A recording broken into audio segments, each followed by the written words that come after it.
ஆனால் எனக்கு ரொம்ப அதிமுகவிலே நான் பாராட்டத்தக்க ஒரு அம்சம் இப்பொழுது சொல்கிறேன். நான் அந்த கட்சியைச் சேர்ந்தவன் இல்லை, ஆனாலும் சொல்கிறேன். வக்ஃபு சட்டத்தில் இஸ்லாமியர்களுக்கு ஆதரவாக வாக்களித்து விட்டு அவர் அமித்ஷாவோடு சேர்கிறார். இந்த ஊக்கம் எனக்கு ரொம்ப ஆச்சரியமாக இருக்குது. பாராளுமன்றத்தில் அவர்கள் வாக்களிக்கின்ற போது அதற்கு முதல் நாளே அமித்ஷாவை சந்திக்கிறார். அமித்ஷா என்னோடு கூட்டி சேர்ந்தே ஆக வேண்டும் என்று கட்டாயப்படுத்துகிறார். வேறு வழியில்லை, திமுகவை அகற்ற வேண்டுமென்றால் யாரோடு சேர்ந்துதான் ஆக வேண்டும் என்கின்ற நிலையிலும் கூட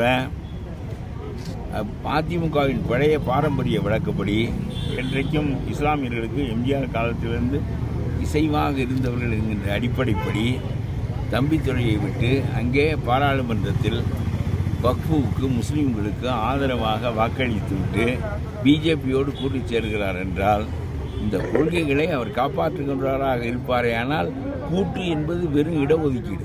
அது ஒரு மாதத்திற்கு வாக்குகள் சிதறப்படக்கூடாது என்பதற்காக செய்து கொள்கின்ற ஏற்பாடை தவிர கட்சிகள் வேறு வேறு, கொள்கைகள் வேறு வேறு.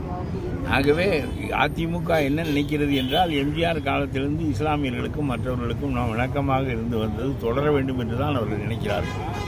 அதற்கு அதை காட்டுகின்ற வண்ணமாக ஊக்கமாக வக்ஃபுக்கு முஸ்லீம்களுக்கு ஆதரவாக வாக்களித்துவிட்டு பாரதிய ஜனதாவோடு கூட்டி சேர்கிறான், வேறு எவனோடும் கூட்டி சேர்கிறான் என்ன அவன் கொள்கையை விட்டுவிடாத வகையிலும் தேர்தல் அட்ஜஸ்ட்மெண்ட் தானே அது ஒரு 2 மாதத்திற்கு வாக்குகள் பிரியக்கூடாது என்பதற்காக செய்து கொள்கிற ஏற்பாடை தவிர இவர்களைப் போல் 5 வருஷத்துக்கும் தாலி கட்டி கொண்டதை போல ஒவ்வொரு கட்சிக்காரனும் சேர்ந்து கொண்டு ஒத்துவதை விடாமல் ஊதி கொண்டிருக்கிறானே, அதில் அரசியல் என்பது தேர்தலின் போது வாக்குகள் பிரியக்கூடாது என்பதற்கான இடஒதுக்கீடு தவிர அது அவன் கட்சி வேறு, அவன் கொள்கை வேறு, இவன் கொள்கை வேறு. தமிழ்நாட்டு மண்ணுக்குரிய எந்த கொள்கையும் இவர்கள் விட்டுவிடவில்லை என்றால் விட்டுவிடவில்லை. அவர்கள் இந்தி, மும்மொழி கொள்கை, இடஒதுக்கீடு, இஸ்லாமியர்களுக்கான ஆதரவு எல்லாவற்றிலும் அதே நிலைப்பாட்டில் நின்று கொண்டு அவன் யாரோடு கூட்டி சேர்ந்தால் என்ன என்று